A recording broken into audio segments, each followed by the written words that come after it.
Yang di belakang. Lagi apa mau ngobrol? Kalau mau ngobrol pulang. Nah, tuh. Haji diem ya, nggak boleh ngobrol. Ngaji kan? Kalau ngaji diem, dengerin. Dan ngobrol ya.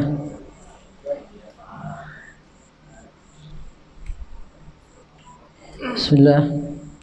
Assalamualaikum warahmatullahi wabarakatuh.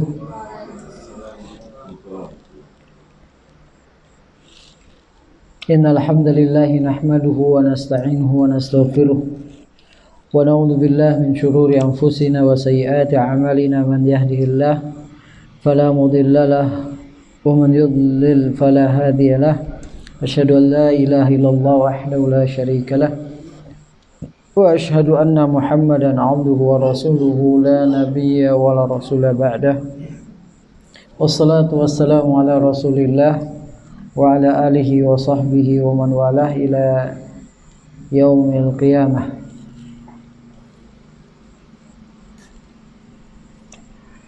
Jemaah sekalian, bapak-bapak, ibu-ibu, saudara-saudaraku sekalian yang semoga kita semua dirahmati oleh Allah Subhanahu wa taala. Alhamdulillah, pada malam Ahad pekan kedua ini kembali kita lanjutkan kajian kita dari kitab Umdatul Ahkam karya Abu Muhammad Al-Maqdisi rahimahullahu ta'ala rahmatan wasi'atan, yang di dalamnya mencantumkan, mengumpulkan hadis-hadis yang diriwayatkan oleh Imam Bukhari dan Muslim yang terjamin kesahihannya, yang berkaitan dengan masalah ahkam, masalah hukum atau masalah fikih dari toharah, kemudian sholat dan seterusnya, yang kita pada kajian kita ini sudah sampai pada hadis yang kelima dalam penomoran kitab yang ada pada saya. Yang mensyarah, yang memberikan penjelasan adalah Syekh Abdurrahman Al-Aql hafizahullahu ta'ala, seorang ulama murid Syekh bin Baz dan Syekh Muhammad ibn Saleh Al-Utsaimin rahimahumullahu ta'ala, yang beliau saat ini berdomisili di Buraidah. Jemaah sekalian yang dirahmati oleh Allah Subhanahu wa taala, hadis yang kelima di sini dibawakan oleh penulis kitab Umdatul Ahkam dari Abu Hurairah radhiyallahu taala anhu, anna Rasulullah sallallahu alaihi wa ala alihi wasallam, bahwasanya Rasulullah sallallahu alaihi wa ala alihi wasallam qal, bersabda, la yabulanna ahadukum fil ma'id da'im alladhi la yajri thumma yaktasilu minhu.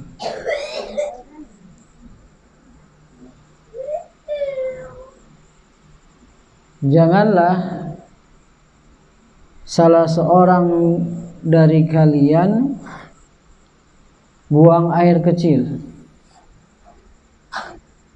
atau kencing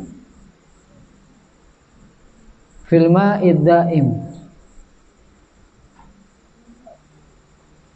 di air yang tergenang, alladzi la yajri, yang tidak mengalir, tsumma yaghtasilu minhu, kemudian dia mandi darinya.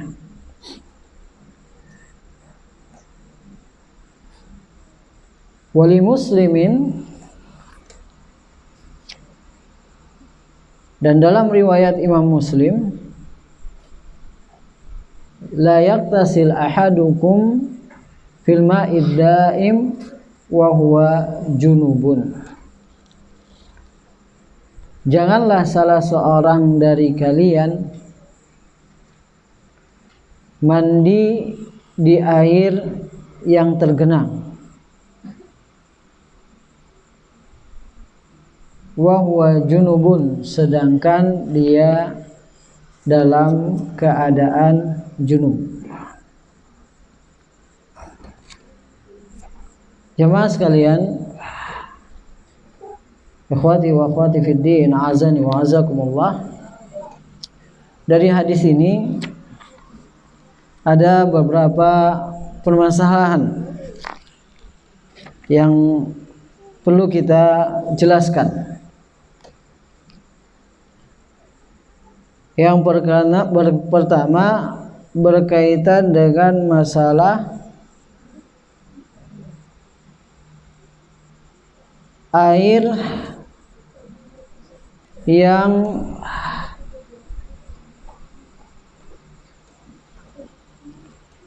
bisa berpengaruh kesuciannya karena kecampuran najis. Ya. Karena Nabi Shallallahu Alaihi Wasallam di sini bersabda, la yabulanna ahadukum fil ma'id daim alladzi la yajri.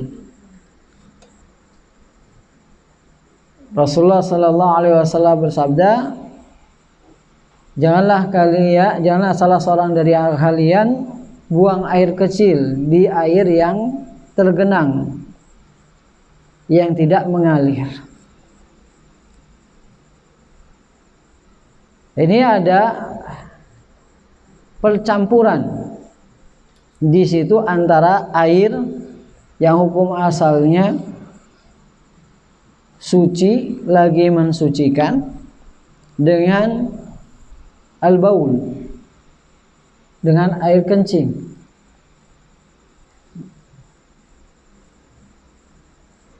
Maka apakah air itu tetap berada pada kesuciannya atau berubah menjadi najis? Nah, ini yang dibicarakan dari hadis ini oleh para ulama. Para ulama mengatakan yang rajih, atau yang diijma'kan terlebih dahulu, yang disepakati para ulama terlebih dahulu, bahwasanya air yang banyak itu tidaklah air yang banyak mustabahir, yang seperti lautan banyak, itu tidak berpengaruh karena kemasukan najis. Itu air yang banyak. Idza kana al-ma'u, idza balagha al-ma'u kullatain lam yahmilil khabath. Apabila air itu telah melebihi 2 kullah, ukuran 2 kullah itu sekitar 270 liter. Lam yahmilil khabas. Apabila dia kecampuran najis, maka ya dia tidak akan berubah najis. Ini tentunya najis-najis yang tidak banyak.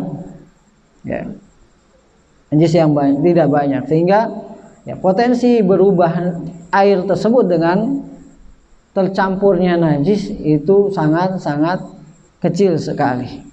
Maka sepakat para ulama, air yang jumlahnya, kuantitasnya begitu banyak, ini tidak terpengaruh kesuciannya dengan sebab kecampuran najis. Nah, campuran najis. Lalu jamaah sekalian rahmati Allah Subhanahu wa taala, bagaimana dengan air yang sedikit atau tidak sampai dikatakan banyak atau mustabhil? Ya. Sebagian para ulama mensifatkan air yang mustabhir itu, yang tidak terpengaruh dengan kecampuran najis itu, kalau disentuh tengahnya, ya, tidak disentuh tengahnya, maka gelombangnya itu, gerakannya itu tidak sampai ke pinggirnya. Itu sebagian para ulama mensifati seperti itu. Ya. Nah, sekarang bagaimana kalau air yang tidak sampai dikatakan banyak, ya, atau sedikit?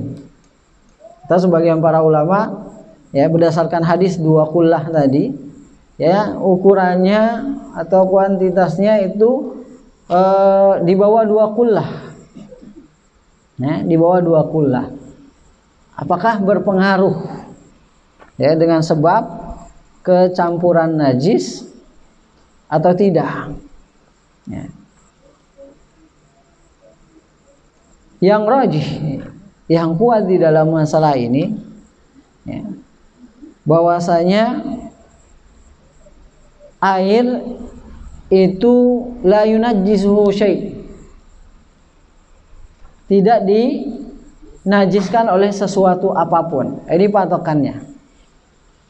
Air itu tidak dinajiskan oleh sesuatu apapun, dan ini adalah sabda Nabi Sallallahu Alaihi Wasallam. Namun para ulama menjelaskan, illa idza taghayyara launuhu wa rihuhu wa ta'muhu, kecuali apabila dia berubah warna, bau, dan rasa dengan sebab kecampuran najis. Ya. Ada hadisnya, ya, yang menyebutkan spesifik tentang hal ini, namun para ulama, ya, mendhaifkan, melemahkan hadis ini dengan redaksi tadi, kecuali berubah warna, bau, dan rasanya. Dilemahkan hadisnya sehingga tidak bisa jadikan sandaran dalam hal ini. Namun maknanya ini disepakati benar adanya. Apabila air kecampuran najis, ya, hukum asalnya la yunajjisuhu syai', tidak dinajiskan oleh sesuatu apapun, kecuali apabila berubah warna, bau, dan rasanya. Ya. Ini ada redaksi hadisnya, namun dilemahkan oleh para ulama, tapi maknanya disepakati, kesahihannya, maknanya benar. Ya. Artinya, ya, ukurannya, patokannya untuk menghukumi suatu air itu najis, ya, karena atau tidaknya karena kecampuran najis, ya, itu adalah perubahan warna, bau, dan rasa. Perubahan warna, bau, dan rasanya. Ya. Kalau ya warnanya sudah ya berubah dari warna aslinya, warna alaminya, ya, berubah menjadi warna najis, baunya juga demikian, ya.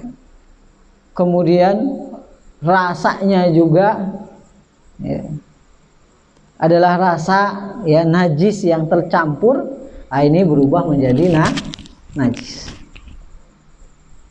Kalau tidak berarti ya, kalau tidak berarti tidak najis. Berarti tidak berarti tidak najis. Contoh misalnya ini sering terjadi ya. Toren air. Ya, toren air kemasukan tikus, nyemplung tikus ke dalamnya, kemudian mati. Ya. Kemudian mati, jadi bangkai. Najis, bangkai tikus. Ya. Kemudian pas kita menggunakan air tersebut, ya, kita cium, ternyata bau bangkai. Artinya harus kita kuras tuh bak air tuh, atau torennya itu harus kita kuras. Kenapa? Karena berubah warna, bau dan rasanya, atau warna baunya itu bau bangkainya udah kerasa. Nah, berarti berubah jadi najis.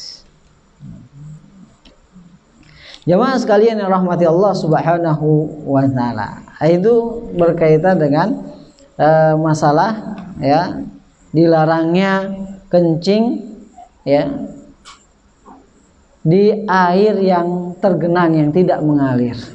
Kenapa? Karena ada potensi ya merubah ya air itu menjadi najis. Ada potensi, tapi tidak bisa dikatakan ya kita pastikan bahwasanya air yang kecampuran najis itu ya langsung menjadi air najis, kecuali patokannya, ukurannya dengan tadi yang sudah saya jelaskan. Paham? Nah, ini berkaitan dengan masalah air yang kecampuran najis.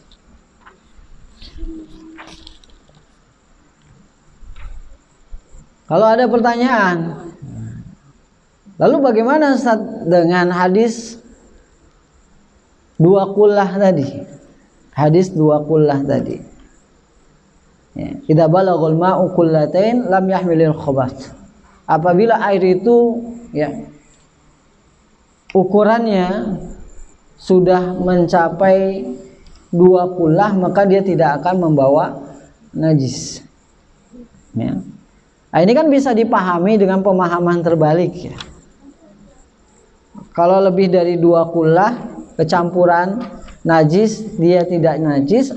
Kalau di bawah ukuran dua kullah kecampuran najis, jadi najis, ya kan begitu. Nah, itu bagaimana kalau ada pertanyaan seperti itu? Nah, ini para ulama menjelaskan ya, yang menguatkan ya apa yang tadi saya jelaskan, bahwasanya ya menghukumi air di bawah ukuran dua kullah menjadi najis dengan kecampuran najis itu mafhum hadis, mafhum yang bisa diambil dari pemahamannya dari hadis, bukan mantuk hadis, bukan redaksi hadisnya, bukan, tapi diambil dari pemahaman redaksi hadisnya yang lebih dari dua, yang sampai dua kullah ya itu tidak najis bila kecampuran najis ya, karena airnya sudah dianggap banyak dan potensi untuk berubah jadi najis karena kecampuran najis yang nggak banyak itu sangat kecil. Jadi redaksinya itu yang sudah mencapai dua kullah, kurang lebih sekitar 270 liter air. Adapun yang di bawah dua kullah apabila dipahami itu menjadi najis, maka itu bukan redaksinya hadis, bukan lafadz hadisnya, bukan, tapi pemahaman yang diambil dari redaksi hadis. Paham? Nah, sedangkan yang mantuk dari hadis yang lain, ya, yang tadi saya bacakan, ya, innal ma'a la yunajjisuhu syai'un, ya, sungguhnya air itu tidak dinajiskan oleh sesuatu apapun. Ini lebih kuat redaksinya, karena Nabi SAW mengatakan secara langsung, innal ma'a la yunajjisuhu syai'un, sungguhnya air itu tidak dinajiskan oleh sesuatu apapun. Kemudian ada tambahan yang tadi dijelaskan oleh para ulama, lemah tambahannya, illa idza taghayyara launuhu wa rihuhu wa ta'amuhu, kecuali ya apabila berubah warna, bau dan rasanya, namun maknanya disepakati. Nah, itu lebih kuat dibandingkan mafhum hadisnya. Mafhum hadis dari dua kulah tadi. Maka didahulukanlah mantuk hadis tadi. Redaksi hadis innal ma'a ya la yunajjisuhu syai'un, sungguhnya air itu tidak dinajiskan oleh sesuatu apapun. Kemudian masalah berikutnya, jamaah sekalian rahmati oleh Allah Subhanahu wa taala, terkait dengan kencing atau buang air kecil di air yang tergenang, tidak mengalir. Hukumnya bagaimana? Ya, para ulama berselisih pendapat dalam masalah ini, namun yang rajih ya dalam masalah ini adalah keharaman perbuatan tersebut. Keharamannya apakah karena menyebabkan air itu berubah menjadi najis? Ini bukan. Ya, tapi karena Nabi Shallallahu Alaihi Wasallam memang melarang hal tersebut. Yang kedua, ya, karena kan ya orang yang akan menggunakan air setelahnya akan menganggap air itu kotor, ya, menganggap jijik, ya, air yang sudah dikencingi tadi. Kemudian jamaah sekalian rahmati Allah Subhanahu wa taala, dan bisa dipahami ya dari larangan buang air kencing di air yang tergenang, ya, bahwasanya buang air kecil di air yang mengalir, maka itu dibolehkan. Ini bisa dipahami demikian, ya, karena redaksi hadisnya, lafadz hadisnya, ya, yang dilarang adalah di air yang tergenang, tidak mengalir. Ya.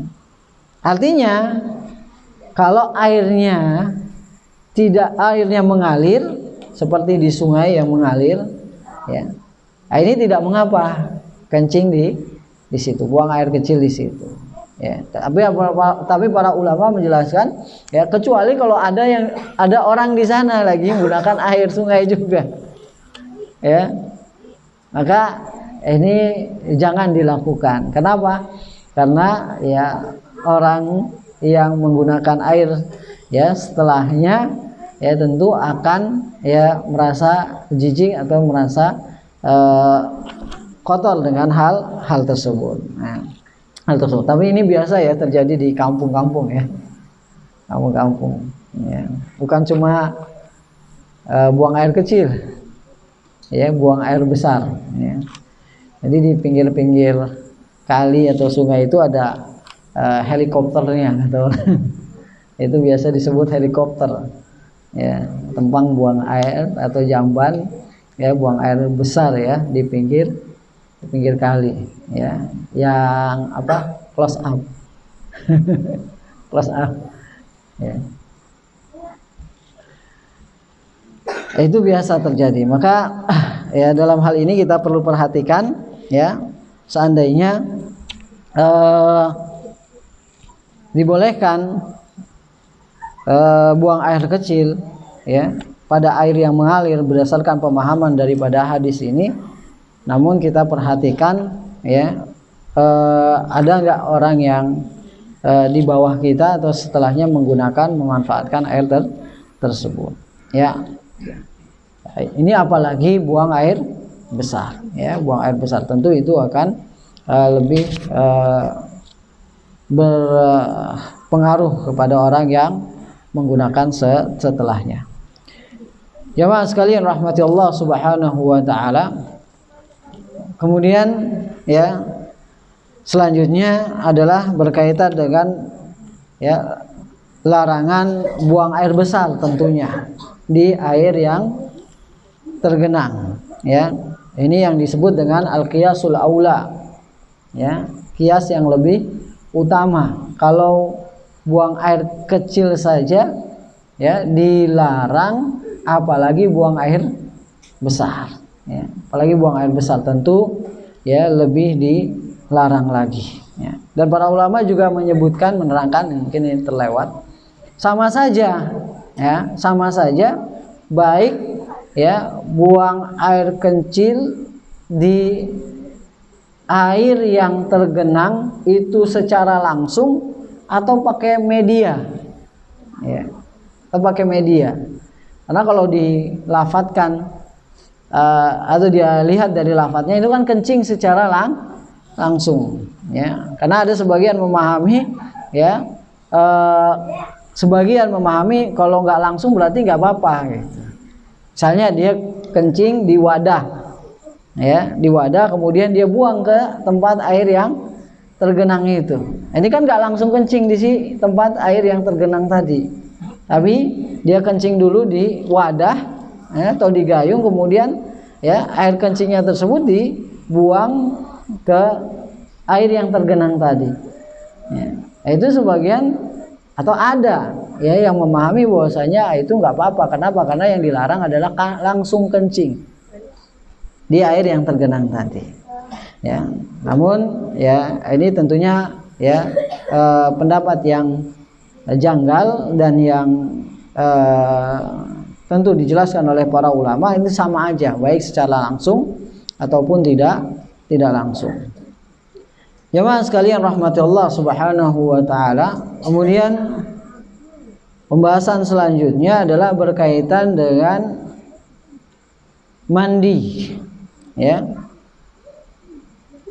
Mandi di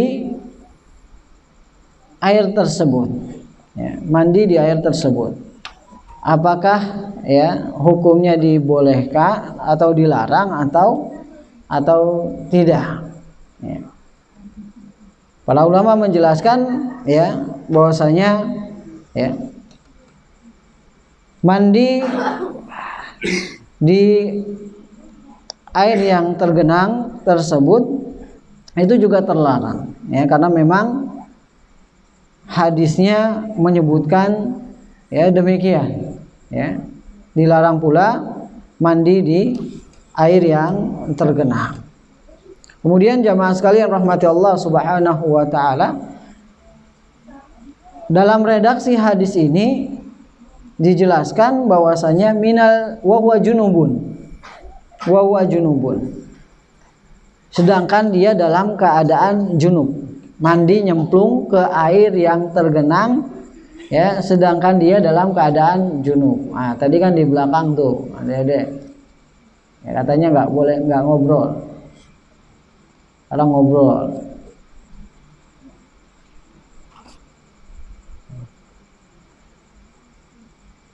Para ulama menjelaskan wa huwa junub, ya. Sedangkan dia junub, ya.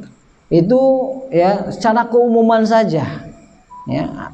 Artinya bukan yang dilarang itu sebatas mandi janabah atau mandi junub saja, ya. Semua jenis mandi ibadah, mandi junub, mandi janabah, atau mandi adah, mandi kebiasaan sehari-hari, maka ini juga termasuk yang dilarang, ya. Meskipun redaksinya wa huwa junubun, sedangkan dia dalam keadaan junub, ya. Sedangkan dia dalam keadaan junub, ya. Kenapa? Karena tadi ya ini hanya ya sebatas keumuman, ya, orang mandi karena junub. Apalagi ya terdapat perbedaan tradisi, ya. mandi ya antara suatu negeri dengan negeri yang lainnya ya.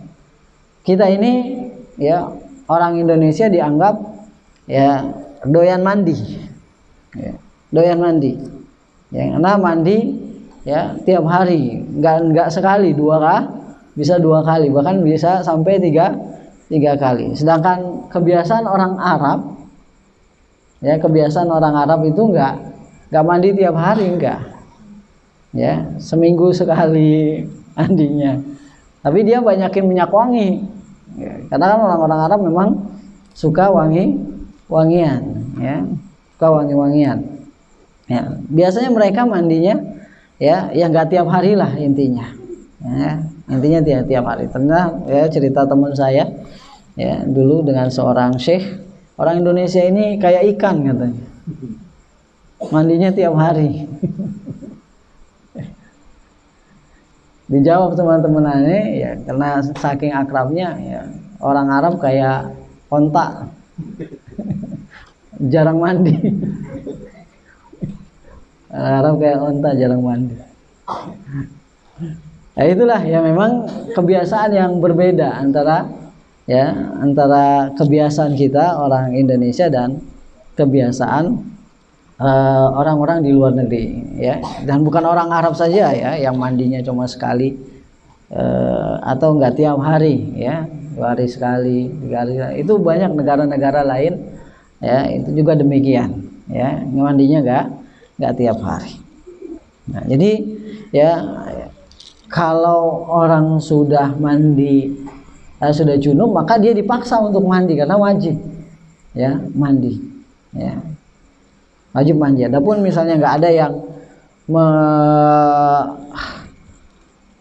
haruskan dia untuk mandi ya, sah-sah aja dia nggak mandi ya gak? Sah-sah aja dia nggak mandi.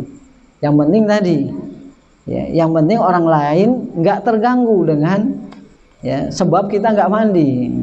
Ini juga yang mungkin menjadikan perbedaan antara ya kita di Indonesia dengan orang-orang yang di luar negeri ya, khususnya di Arab ya. Panasnya beda ya, panas di negeri kita dengan panas di negeri Arab itu beda. Kalau panas di negeri kita itu panasnya lembab ya, sehingga menyebabkan kita sering berkeringat panasnya, dan dengan sebab keluarnya keringat itu menyebabkan apa? Bau badan yang enggak sedap. Nah, ini masalahnya berubah menjadi apa? Masalah mengganggu orang lain dengan sebab bau badan ya. Dan al muslimuna ya man salimal muslimuna min lisanihi wa yadihi gitu. Seorang muslim itu kan seharusnya tidak mengganggu ya orang lain dengan tangannya atau dengan lisannya. Maka hal-hal yang menyebabkan orang lain terganggu dengan sebab ya tersebut ya, maka disyariatkan, dianjurkan untuk dihilangkan ya. Termasuk sabda Nabi Shallallahu Alaihi Wasallam yang menunjukkan hal ini, cabang keimanan yang terendah, wadnaha imatatul adza anit thariq, dan yang paling rendah ya dari cabang keimanan adalah menghilangkan gangguan dari jalan ya. Maka hal-hal yang mengganggu manusia disyariatkan untuk dihilangkan, termasuk bau badan. Maka sebabnya ya kita ini sering mandi karena ya sering menyebabkan menimbulkan bau badan yang tidak sedap kalau kita tidak mandi. Berbeda dengan panas di negeri Arab. Panasnya di situ panas kering. Panasnya panas kering, sehingga kalau mandi itu kalau nggak mandi itu nggak menyebabkan kita merasa nggak enak badan kita ya nggak lengket karena kering dia, karena panasnya panas kering. Kalau kita kan panas ya kemudian berkeringat akhirnya lengket. Kalau kalau di Arab tidak ya. Bagi yang sudah umroh ini merasakan hal ini, perbedaan itu, sehingga nggak berpengaruh ya, nggak pengaruh kalau dia tidak mandi ya, kecuali sampai beberapa hari ya. Apalagi ya mereka menyukai minyak wangi atau suka pakai minyak wangi. Nah, itu berkaitan dengan masalah larangan mandi dari hadis ini. Jamaah sekalian rahmatullah subhanahu wa ta'ala, dan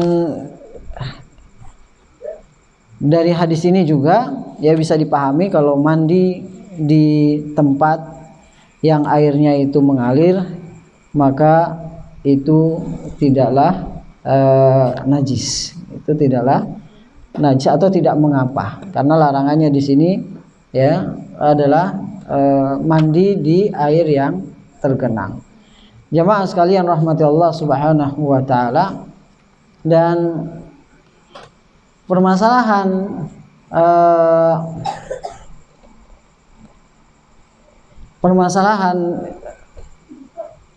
penggunaan air yang tadi digunakan mandi, apakah ya ini berpengaruh terhadap kesucian air atau tidak? Nah, ini sama tadi ya. Kalau tadi kan kencing, kecampuran najis. Nah, sekarang larangan Nabi Shallallahu Alaihi Wasallam mandi di air yang tergenang, ya, itu kan apakah memang ada pengaruh ya terhadap kesucian air tersebut atau tidak? Nah, itu permasalahannya. Nah, ini yang dibahas oleh para ulama berkaitan dengan air mustakmal. Air mustakmal, ya, air yang digunakan, yang telah digunakan untuk bersuci, untuk berwudu atau untuk mandi. Ya, nah, itu boleh dipakai atau tidak? Itu boleh dipakai atau tidak?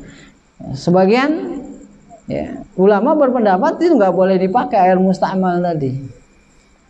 Air mustakmal tidak boleh dipakai. Air yang sudah digunakan untuk bersuci, ya, dan mandi itu nggak boleh digunakan. Namun pendapat yang lainnya dari kalangan para ulama, dan ini yang rajih, yang kuat, ya, adalah air mustakmal itu ya selama ya dia tidak berubah warna, bau dan rasanya, maka dia tetap berada dalam kesuciannya. Innal ma'a tahurun la yunajjisuhu syai'. Sungguhnya air itu adalah suci lagi mensucikan dan tidak dinajiskan oleh sesuatu apapun, kecuali apabila berubah warna, bau dan rasanya. Ya, berubah warna, bau dan rasanya. Itu aja patokannya. Ya, itu aja patokannya. Jadi artinya selama ya tidak ada perubahan, ya, maka ya air itu tetap dalam keasliannya. Ya. Air itu tetap dengan fungsinya suci dan mensucikan, kecuali kecampuran dengan najis yang merubah bau, warna dan rasanya. Karena itu jamaah sekalian rahmati Allah subhanahu wa ta'ala, ya, para ulama kan membagi air menjadi 3 macam kan. Air menjadi 3 macam. Air suci lagi mensucikan, air suci tidak mensucikan, kemudian air najis. Ya. Air ya kalau dia masih dalam kondisi atau dalam keadaan seperti aslinya, maka dia memiliki hukum asal suci lagi mensucikan. Kemudian yang bercampur dengan air itu tidak keluar dari 2 hal.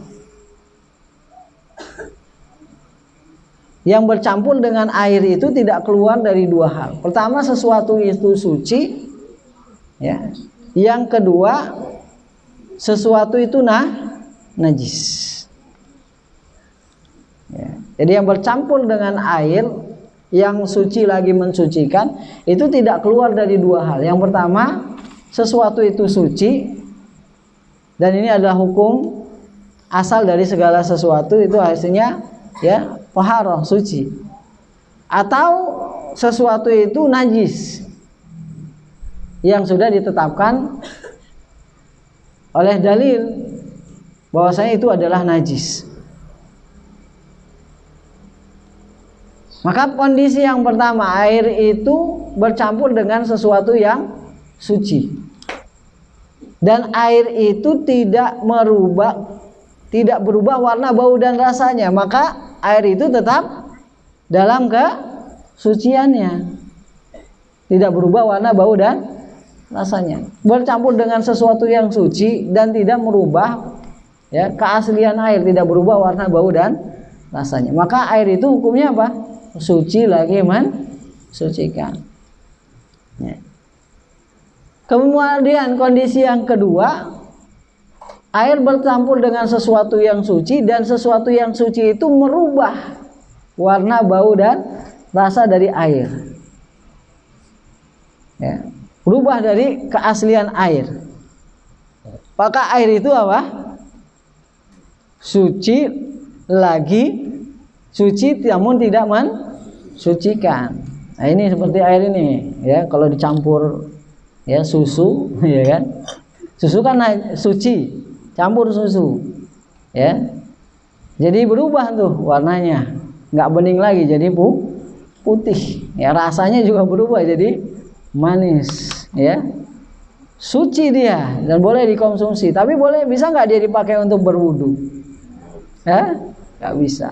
Ya, gitu juga kalau campuran teh, campuran kopi dan lain sebagainya, maka ya suci tapi tidak mensucikan. Nah, ini ya keadaan air apabila bercampur dengan sesuatu yang suci. Kemudian yang kedua, ya, itu apabila air itu bercampur dengan sesuatu yang najis. Nah, ini juga kemungkinannya dua. Yang pertama berubah warna, bau dan rasanya, maka air itu jadi najis. Yang kedua ya tidak berubah warna, bau dan rasanya, maka dia apa? Tetap suci lagi mensucikan, tetap keaslian airnya. Ya. Itu dua kemungkinan. Kalau tidak berubah warna, bau dan rasanya, maka dia tetap suci lagi mensucikan. Ya, dan kalau berubah warna, bau dan rasanya dengan sebab kecampuran najis, maka dia berubah jadi najis. Bisa dipahami? Nah, sekarang ya, jasad manusia, tubuh manusia ya, suci apa najis? Hah? Jasad tubuh manusia suci apa najis? Suci. Ya, dan apabila bercampur dengan air ya, ketemu air, kemudian bekas airnya itu air mustamal, itu berubah warna, bau dan rasanya apa enggak? Hah? Berubah enggak? Antum air mandi nih, ya? Mandi, ya. Terus airnya biasanya ditadahin, ya, ditadahin gitu.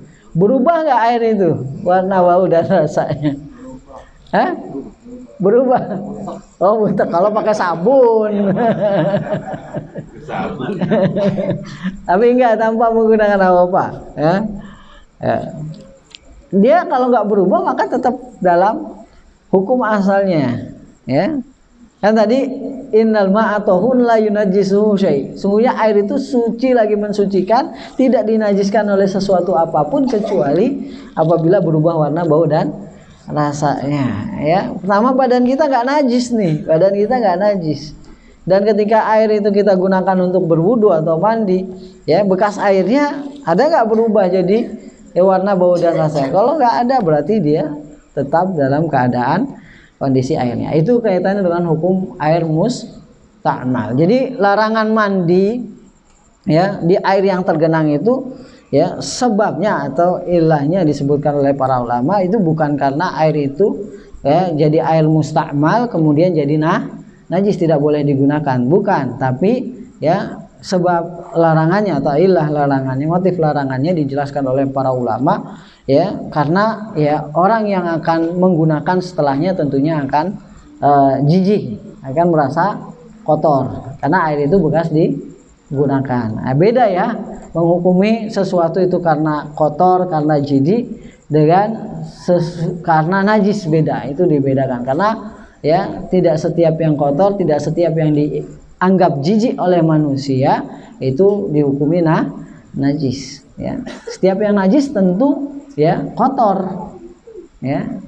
Kotor, tapi tidak setiap yang dianggap kotor, dianggap jijik itu najis, beda. Nah, jemaah sekalian rahmatullah subhanahu wa ta'ala. Ada pertanyaan sampai di sini? Ya, silakan. Yang bersuci apa namanya, buang air kecil atau air besar. Iya. Iya. Kan kalau di WC itu terkena air, terus setelah itu dipasang. Nah, itu nggak masalah itu, karena kan itu ya cuma apa namanya lewat doang. Cuma beda pemahamannya, yaitu ya tentunya air yang di sini yang ya digunakan oleh orang setelahnya ya setelahnya. Itu air yang bisa dimanfaatkan oleh orang lain. Tentunya air yang ada di kloset itu nggak dimanfaatkan gitu.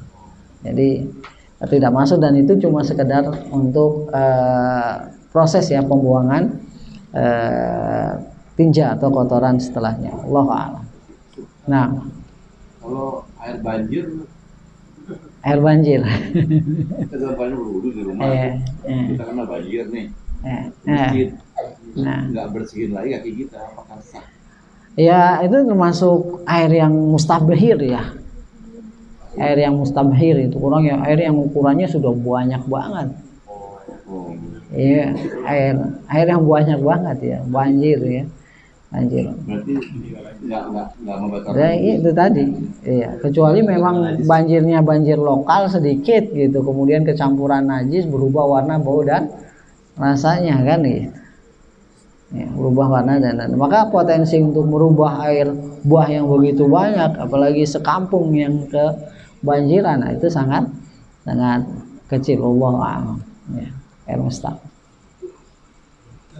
Kalau air pangan bau lumpur itu kadang suka ada. Air bau lumpur. Allah alam ya, kalau lumpur itu hukumnya najis apa bukan? Hukumnya najis apa bukan ya, kecuali bau-bau najis ya. Ini kan yang kita bicarakan kecampuran dengan sesuatu yang najis ya, sesuatu yang najis ya. Karena air-air tempat tertentu ya yang sudah lama tergenang itu kadang-kadang berubah juga ya rasanya ya, berubah juga rasanya. Tapi karena ya itu bukan najis ya, tidak najis ya, maka tidak mengapa. Allah. Lagi air kosan biasanya kalau habis dia mati ya, nongol lagi airnya, airnya itu agak bau gitu. Terus mengatasinya mereka itu pakai tamus gitu ya. Bisa hilang. Baunya pun udah berkurang, itu gimana? Ya enggak apa-apa, enggak masalah. Yang penting tadi tidak keluar dari hukum asalnya air itu. Karena para ulama juga menjelaskan tentang tangkiyatul ma, ya, penyulingan air. Jadi air yang dari majari, selokan yang ya mungkin juga tercampur dengan najis, gitu kan, campur nama, kemudian disuling lagi. Para ulama menghukuminya bahwasanya ya ketika memang dia kembali lagi kepada asalnya, seperti asalnya air gitu kan, sifat aslinya air, maka ya dia boleh digunakan untuk bersuci ya, boleh dikembalikan untuk bersuci ya. Apa itu yang kecampuran dengan najis ya, campuran dengan najis, apalagi yang tidak kecampuran yang kecampuran bukan dengan najis ya, campuran dengan najis ya. Kalau Saudi itu airnya itu desalinasi ya kan, penyulingan air laut ya, itu disuling asin jadi air yang sebagaimana bisa kita gunakan seperti biasanya kita di sini ya, pakai air pak. Itu air, itu tangkiyatul ma ya, penyulingan air. Nah, ada lagi?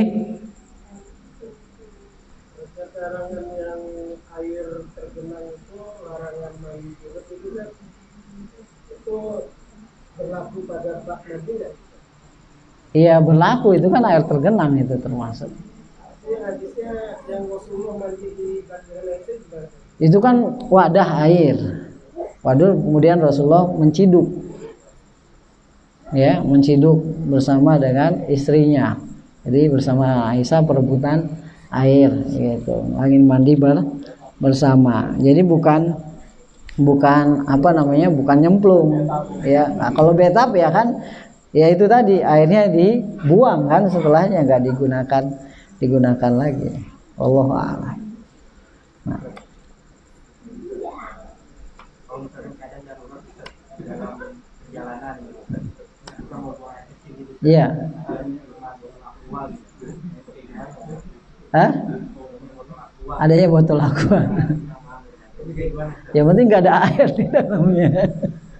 Kayak iyalah kan, ini pembicaraannya ya, ada air tergenang ya, kalau Dimasukin habis itu dibuang. iya, ya nggak apa-apa, nggak masalah. Pembersihannya dijemari itu ya.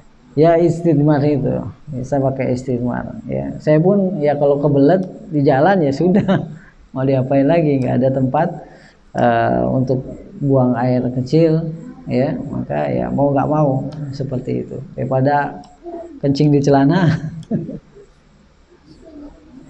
Wallahu a'lam. Ada lagi? Set, luar bahasan boleh. Ya. Ini terkait yang sedang ramai, pemboikotan, katanya ada yang mengatakan produk, kan katanya mau hukum Iya.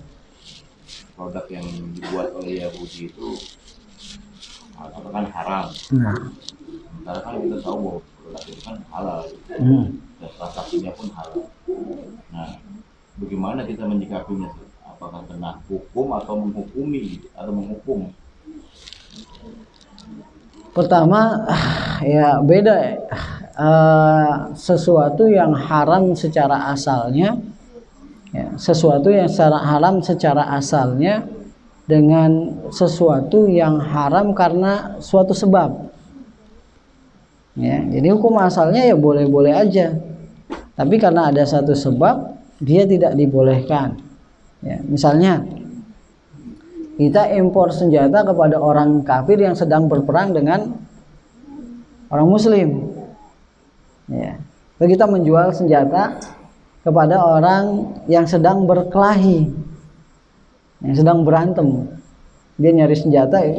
Kebetulan kita lewat lagi jual golok, pisau segala macam ya. Dia mau perang nih, mau ribut nih ya. Maka dalam kondisi seperti ini kita nggak boleh jual ke dia. Kenapa? Karena itu tadi kondisinya dia lagi sedang berperang ya, lagi sedang berantem, dan digunakan untuk membahayakan orang lain, apalagi kalau yang lawan perangnya itu adalah kaum muslimin ya. Nah, itu nggak boleh. Jadi larangannya bukan sebab karena pisau itu haram atau senjata tajam itu haram gitu. Tidak, tapi karena suatu sebab ya, karena suatu sebab. Jadi ya terkait dengan masalah memboikot ya, yang diboikot itu ya nggak mesti barang yang memang haram. Kalau haram ya, barang itu memang haram ya diboikot setiap saat, setiap waktu. Kalau barang itu memang haram ya, diboikot setiap waktu, nggak ada istilah perang ya, haram nggak perang halal gitu. Nah, memang hukum asalnya haram ya, hukum asalnya haram. Tapi kalau memang ya hukum barang itu ya adalah halal diperjualbelikan ya karena suatu sebab ya, seperti kondisi kaum muslimin sedang diperangi ya oleh produsen ya barang tersebut, kemudian kita boikot ya nggak masalah ya. Nah, itu ya tidak masalah ya, tidak masalah. Dan di sini Rasulullah Shallallahu Alaihi Wasallam bertransaksi dengan orang Yahudi, ya, dirak, ya, atau baju besinya Rasulullah Shallallahu Alaihi Wasallam itu, ya, digadaikan kepada seorang Yahudi, dan sampai meninggal beliau belum tebus diraknya, ya, atau baju besi beliau. Artinya ya bermuamalah dengan orang di luar Islam, ya tidak mengapa, hukum asalnya dibolehkan, ya. Hukum asalnya dibolehkan. Nah, kalau misalnya ada sebab, ya, karena ya kondisi sekarang, ya, seperti pembantaian kaum Zionis Yahudi, ya, terhadap saudara kita di Gaza, di Palestina, ya ini hukum tersendiri, ya. Dan ya kalau memang pemerintah itu menyerukan hal tersebut, ya nggak apa-apa. Artinya pemerintah, ya, dalam upaya membantu kaum muslimin yang ada di Gaza, ya, mereka melakukan hal tersebut, mereka mengeluarkan kebijakan tersebut, ya kita ya mengikuti mereka, ya, mengikuti, ya, mereka, ya. Dan kalau secara pribadi, ya kita bebas, ya, kita bebas dalam masalah ini, ya. Mau dalam kondisi perang atau nggak perang, kan itu suka-suka kita, ya kan? Suka-suka kita. Ketika kita, wah ini kita lebih memilih produk kaum muslimin, ya, kita nggak mau memberikan keuntungan, ya, kepada orang-orang kafir, ya itu hak-hak kita. Dan sebenarnya kalau ya kaum muslimin punya prinsip seperti itu, ya, punya prinsip seperti ini justru akan membantu meningkatkan perekonomian kaum muslimin, ya, meningkatkan perekonomian kaum muslimin dan melemahkan perekonomian orang kafir. Akan tapi ya nadilah dengan berbagai macam faktor, ya dibuatlah kaum muslimin itu perlu dengan produk-produk orang kafir, atau produk-produk orang kafir itu lebih menarik, ya, lebih memikat, ya, dengan promosi-promosinya dan lain sebagainya dibandingkan produk-produk kaum muslimin, atau produk-produk mereka lebih dijual di pasaran lebih profesional dibandingkan produk-produk kaum muslimin. Nah, itulah yang akhirnya menjadikan, ya, kaum muslimin mengkonsumsi produk-produk orang kafir. Nah, sebenarnya dalam masalah ini ya profesional aja kaum muslimin, ya upayakan, ya bisa bersaing lah, bisa bersaing dengan produk orang kafir, ya. Dan kita, ya, sebagai kaum muslimin, ya kalau seandainya memang ada produk-produk, ya, kaum muslimin, ya, produk-produk kaum muslimin kita kedepankan mereka, dan ini sebenarnya sangat-sangat membantu meningkatkan perekonomian kaum muslimin, ya, dan melemahkan perekonomian orang-orang kafir. Allahu a'lam. Nah, ada lagi ditanyakan? Kalau tidak, ya tadinya mau lanjut ke hadis yang selanjutnya, hanya saja mungkin sudah mau jam 9 dan kita mau ada pembahasan tentang tambungan umroh tadi itu. Sebagaimana broadcast yang sudah disebar, ya tidak mengapa, nanti kita akan lanjutkan, ya, setelah ini kita tutup dan gak usah live, ya, pembahasan tentang tabungan umroh, ya, sehingga kita kedepannya bisa melaksanakan ibadah umroh, ya, dengan menyisihkan, ya, harta kita sedikit demi sedikit untuk bisa berangkat menunaikan ibadah tersebut. Wassallallahu ala nabiyyina Muhammad wa ala alihi wasallam. Subhanakallahumma wa bihamdika asyhadu an la ilaha illa anta astaghfiruka wa atubu ilaik. Wassalamualaikum warahmatullahi wabarakatuh. Waalaikumsalam.